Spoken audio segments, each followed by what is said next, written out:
Hey, what's going on, ladies and gents? Soul here, and welcome to a very excited recap of mine. I am really excited. This is a very hype stream. They announced a lot of things. We were expecting, global players were expecting some improvements, hoping for some improvements, some big changes, because we are on the dawn of Lufenia. Lufenia difficulty is only days away, which is the next step up from Chaos, and we were hoping we would get some changes, some quality of life improvements the JP version had. And we got all that and then some, making Global the most entitled game this side of the Mississippi. So, without any further ado, guys, let's get started. Number one, first and foremost, want to thank Galano PCP for providing the slides as always. Thank you, man. I really appreciate it. We also hit the stream rewards, which are the usual 3,000 gems, 10 armor tokens, 20 draw tickets, Power Stone. We're also getting 100 gold tokens for the artifact shop, which I'll be touching on in a little bit. But yeah, so first and foremost, we have the artifact improvements. I actually talked about this in a collab video with a friend of mine, Alphino. He has his own DFFOO channel, and we went into this system in great detail. So if you're interested, I'll leave a link to that in the description below. But in essence, there's new artifact tiers. They're replacing existing tiers. No limit breaks required anymore. So you know how with the current Edoga and Edoja system, where you have to feed it 3 dupes and then max level and then you get the art, that system's dead. So now we're going to have 4-star high Edogas, which are going to drop from co-op quests, and 5-star high Edoja, which will drop as link bell rewards. And something else that we're getting the JP version has. So with a Mog Pass active, you're now guaranteed red, so perfect arts, and 2-star passes with a Moogle Pass. So guaranteed, the entire duration of that pass, even if it's the basic $5 pass, you're going to be rolling perfect artifacts, which for artifact like enthusiasts like myself, that's a godsend. There's also going to be stackable artifact experience orbs. Can be used either artifacts, 4-star higher artifacts drop from co-op quests, and 5-star EX artifact orbs will drop as link bell rewards. So the high artifact token exchange is going to replace the previous artifact token exchange. You can carry over your previous artifact tokens, so if you have a bunch saved up, then you're not losing them. They just get carried over, thankfully.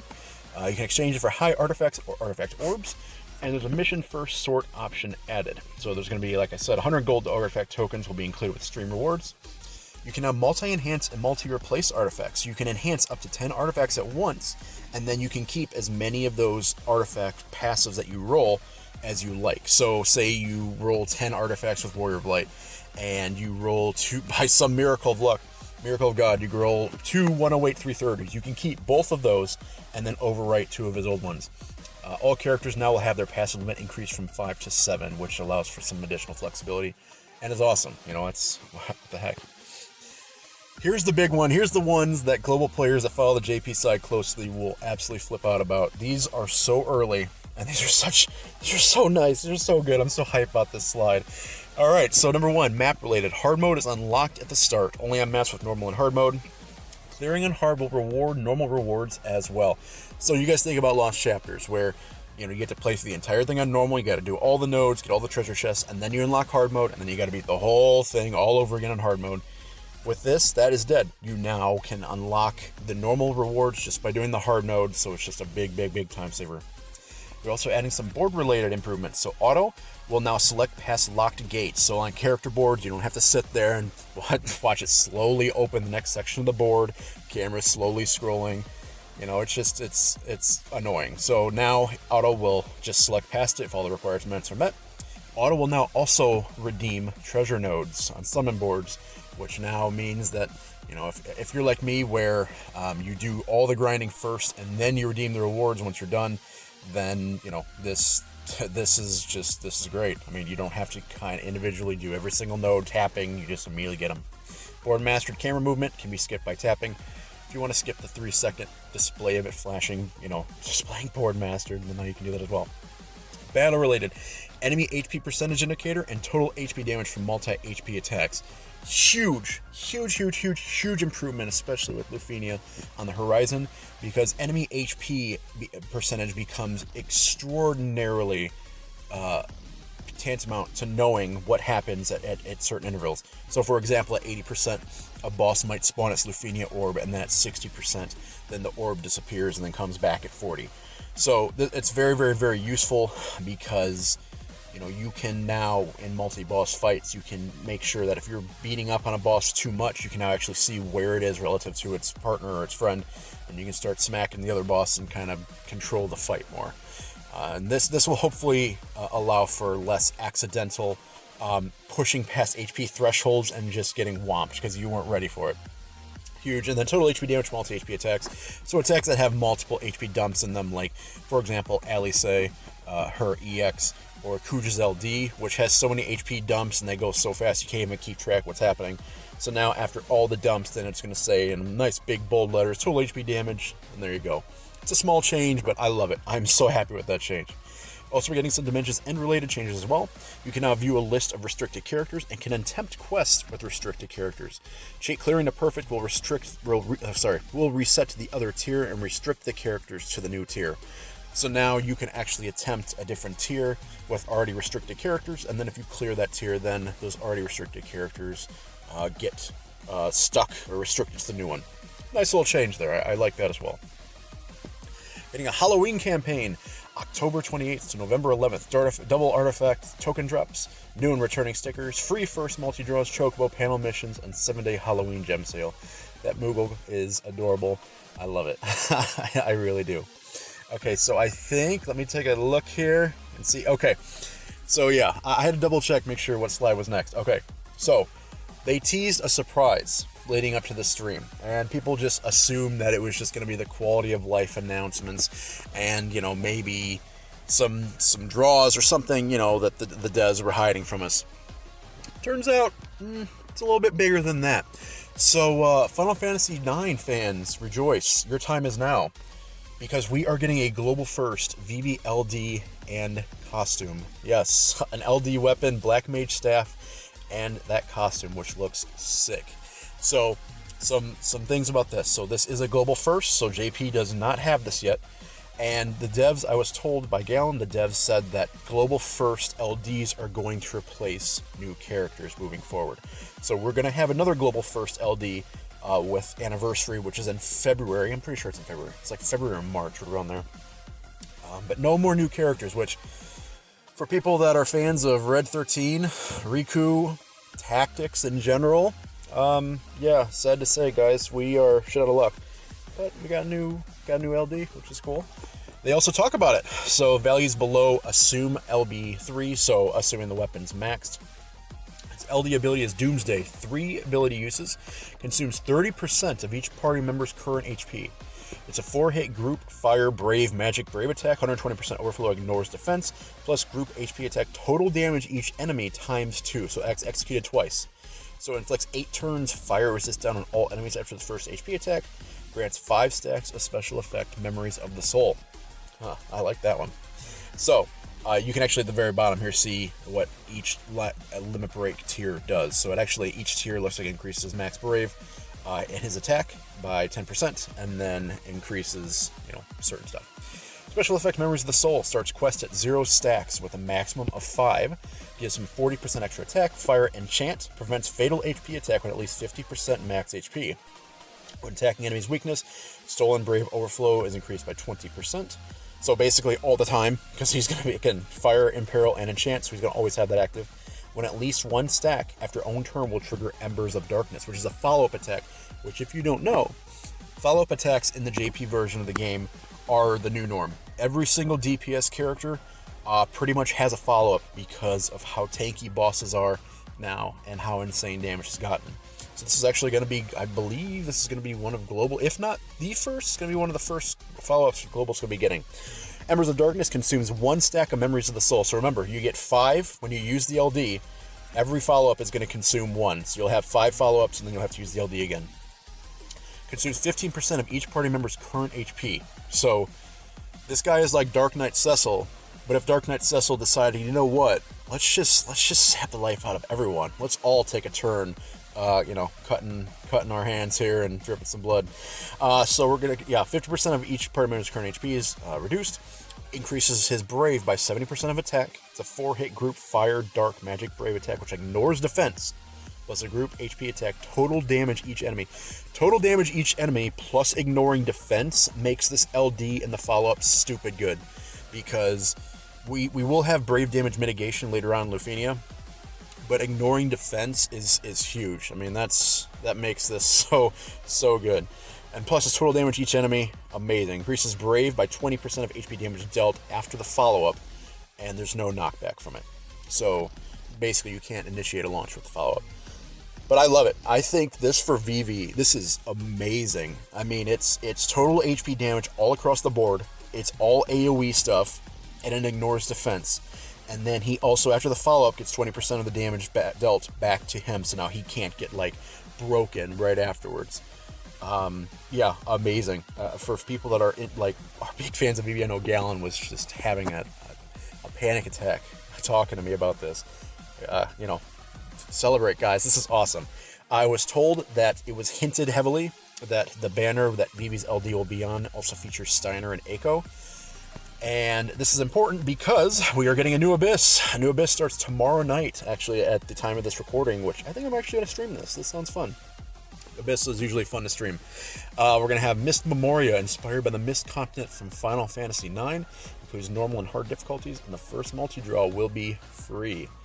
So I'm thinking this sounds, I don't know, this is just speculation on my part, but this sounds like the beta Abyss that we got before Abyss officially started in Global, where FF7 characters were, I think they were all Synergy, or they were all, I think even you had to use Final Fantasy 7 characters in some of the notes. I can't quite remember. But it sounds like this might be similar.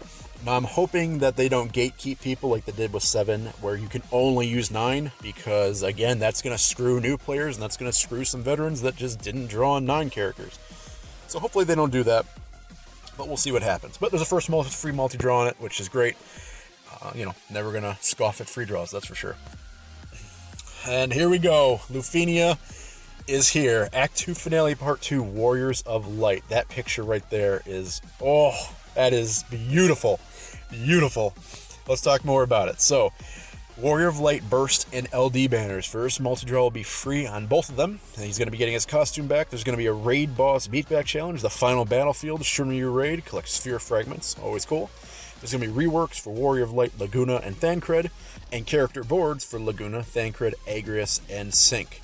Sync is Synergy here. And from what I've been told, this boss cannot be launched.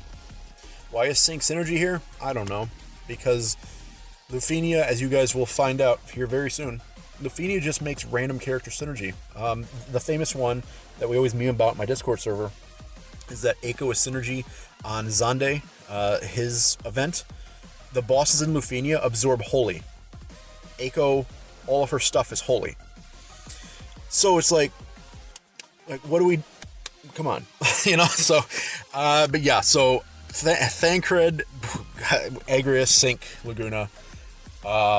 Good stuff. The character boards is nice. The reworks. Laguna, I know a lot of people are looking forward to Laguna. Laguna is really, really good after his rework character board. So, yeah, good stuff there. Speaking of Lufenia, oh boy. So, if you aren't familiar with Lufenia, there's a new mechanic, the Sphere Countdown. This appears on the boss under certain conditions. Ticks down with every action, ally and enemy alike. When it hits 0, the boss unleashes a powerful attack. At first, Lufenia, the boss unleashes a super powerful attack, but you can survive it. Later on, it's a full wipe. There's absolutely nothing you can do. It will dispel the entire party's buffs. It'll ignore last stand. It's just complete wipe. So, you cannot let the sphere expire. Special countdown conditions varies by target. So, trigger starts the special countdown. Initial value varies. Cancel removes the special countdown. Pause stops the countdown, pauses the next action. Tick decreases the countdown, so by -2, and decrease the countdown. So, what this is trying to say is that each sphere is going to have its own conditions. So the trigger, let's think of trigger like earlier I said, if an enemy hits 80% HP, that's the trigger for the sphere appearing. So then cancel would be if the enemy hits 60% HP and the sphere goes away. Pause will be it stops the countdown until the boss's next action, so it actually will freeze it. Tick decreases the countdown. So whenever an ally acts, for example, so you can actually see down here. So the tick, player action -1. So whenever an ally acts, the sphere goes down by 1. And then whenever an enemy acts, it'll actually go down by 2. And then increase, there's always a condition, every Lufenia, to make the sphere go back up. So it might be deal ice damage, deal a critical hit, deal brave damage. It just varies from fight to fight. So the reward for beating Lufenia are high guard tokens. You can exchange 20, which you get 20 for each Lufenia you beat. So you can exchange 20 for 7-star high guard armor, requires max 90 CP armor. It's going to have 210 CP and unique bonuses. So like Warrior of Lights, for example, the passive of it is increases brave granted by 5%, and held battery and HP damage dealt can exceed limit of 99,999 by 10%. So that allows you to break the 100,000 damage cap with HP damage or brave or whatever. Whew, I feel like I've talked and talked and talked, but we still have slides to do. Let's keep going. November 6th, we're going to have 8 featured in Kurasame's event. Each getting his lost chapter, High Dojas, EX Artifact Orbs as Link Bell rewards. First multi-draw will be free on 8's banner. We're going to have character boards for Edgar and King. I am excited about King's character boards. That's going to be fun. Warrior of Light, his burst will be featured in both. And then November 11th, we are getting Kurasame, the Ice Reaper. I am so excited for Kurasame. I'm excited for both of these, let's be honest. I'm a Type 0 fanboy. I'll admit it.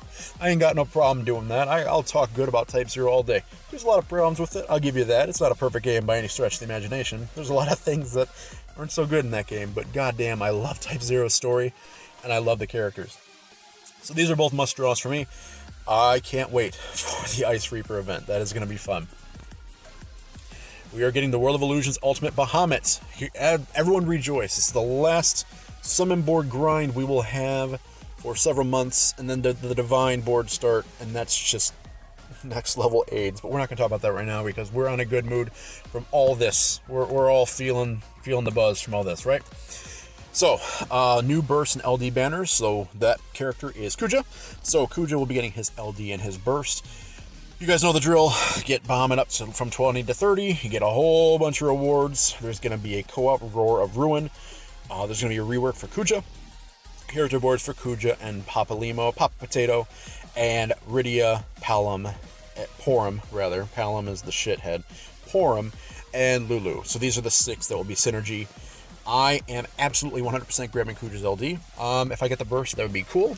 But I am grabbing Kuja's LD because Kuja's LD is the summon board quality of life improvement that you didn't know you needed. But once you have it, you're like, oh my god. Because as I mentioned earlier, I teased it. I think it has it's insane. It has 10 HP dumps or something. It's it's crazy damage. He batteries himself up after each hit. It's extraordinary amounts of damage. I mean, he can literally melt Ifrit in one use of it or something. It's crazy. So for summon board farming, it's incredible. Kuja, after his rework with his LD and burst, is really, really good. Enchants and Perils Holy. So good stuff. I am super excited. Not for the grind, because the grind is awful, and I can't do these grinds without just wanting to just fall asleep. But I'm excited for the change it's going to bring. Also, we are getting Dimensions and Entropy Tier 17 on November 17th. The theme is tough against ranged, brave game reduction, or prevention rather. So characters that battery, characters that kind of get brave back after abilities are going to be useless here because brave gain is pretty much wiped off the board. So the advice is melee/magic character with high brave damage. So you're going to want pure DPS characters. So people like Qol, Kurasame. I'm trying to think of some other really, really nice characters here. Sephiroth, if you still have him to an extent, he'd be good. He wouldn't be getting his regens, but, he doesn't really, worry about that because he's not that great. But we're also getting a new rank plate requirement update. So, Tier 17, we are getting Diamond Plate. That Diamond Plate is looking, that's looking good. I am excited for that. So, I don't know who I'm going to take here yet. I think I'm going to do Kurasame. And I don't know. I forget who I even have available at this point, but I'm excited for that Diamond Plate. November 20th, we are getting Gao's Lost Chapter plus whose event is that? Gao will be featured in whoever the mystery character's event is. So Sabin, Selfie, and Vayne will be getting character boards.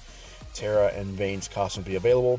Burst characters, so Kuja's Burst will be available on both. And November 25th, we are getting Gladiolus from Final Fantasy 15, the de facto tank, the tank to end all tanks. This dude is still being used in Lufenia, in JP. They are, almost a year ahead of us. He's still being used in Lufenia clears because his kit is that damn good.